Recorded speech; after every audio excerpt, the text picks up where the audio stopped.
काल देखील मी म्हणलो होतो इकडे शिरोळ कोल्हापूरकडे पाऊस पडत, तर खूप पाऊस देखील झाला, गारपीट देखील झाला. त्याच्यानंतर साताऱ्याकडे देखील गारपीट झाली, इकडे आटपाडी परिसरात देखील खूप गारपीट झाली आणि राज्यात ठिकठिकाणी काल देखील गारपीट झाली.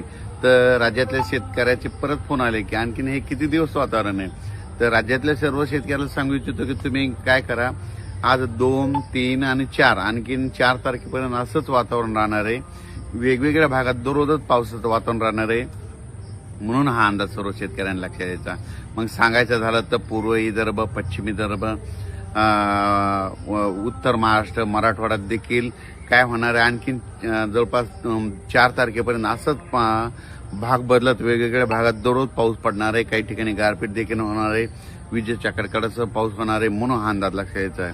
तर सविस्तर सांगायचं झालं तर तुम्हाला एक सांगू इच्छितो की आता मी जे या ठिकाणी आहे म्हणजे दत्त शिरोळ भाग ते नरसिंहवाडी या भागाकडे असल्यामुळं या भागात देखील आज देखील पाऊस आहे.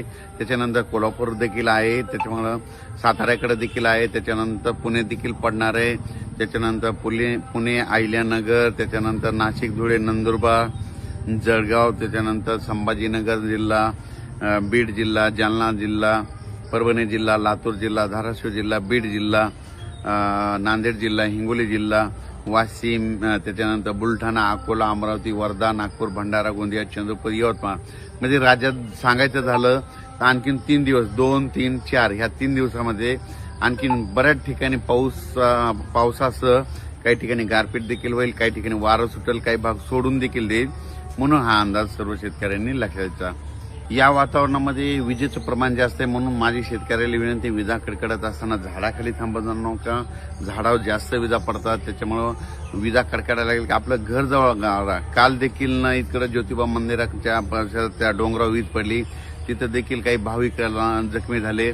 म्हणून माझी परत एकदा विनंती, ह्या 4 तारखेपर्यंत विजा कडकडत असेल तर आपण आपलं घर जवळ केलेलं काय हरकत नाही. म्हणून या पावसामध्ये गारपिटीचं देखील प्रमाण आहे. म्हणून आपण आपलं आलेलं धान्य असेल, पीक असेल, जर झालं असेल तर सुरक्षा स्थळी झाकून ठेवावी. या पावसामध्ये गारपिटीचं प्रमाण जास्त आहे, वाऱ्याचं देखील प्रमाण आहे. तुम्हाला एक सांगू इच्छितो, आणखीन देखील आता ह्या उद्याच्या पावसामध्ये आज 2, 3, 4च्या दरम्यान तुम्हाला सांगतो आणखीन बीड जिल्ह्यात देखील बऱ्याच भागात आणखीन गारपीट होईल. त्याच्यानंतर अहिल्यानगरकडे देखील गारपीट होणार आहे, त्याच्यानंतर संभाजीनगर जिल्ह्यात देखील गारपीट होणार आहे, जळगाव जिल्ह्यात देखील गारपीट होणार आहे, इकडे बुलढाणा जिल्ह्यात देखील होणार आहे, अकोल्याकडे देखील होणार आहे, अमरावतीकडे देखील गारपीट होणार आहे, त्याच्यानंतर यवतमाळकडे देखील होणार आहे, वर्ध्याकडे होणार आहे, नागपूरकडे होणार आहे, हिंगोलीकडे होईल, वाशिमकडे होईल, नांदेडकडे होईल, इकडे लातूरकडे होईल, परभणी जिल्ह्यात देखील होईल, त्याच्यानंतर साताऱ्याकडे देखील होईल, कोल्हापूर जिल्ह्यात देखील आज आणि उद्याच्या दिवस थोडी गारपीट होईल. म्हणून हे सर्व शेतकऱ्यांना लक्षात द्यायचं. पुणे जिल्ह्यात देखील पुण्याच्या लोकांना देखील गारपीट पाहायला भेटेल, म्हणून ही पुणेकरांना देखील अंदाज लक्षात द्यायचा. पण यानंतर एक लक्षात घ्या, 5 एप्रिलच्या नंतर हवामान कोरडं होणार आहे. त्याच्यानंतर आपण आपले सगळे शेतीचे कामे करून घ्या, पुन्हा काही पाऊस येणार नाही.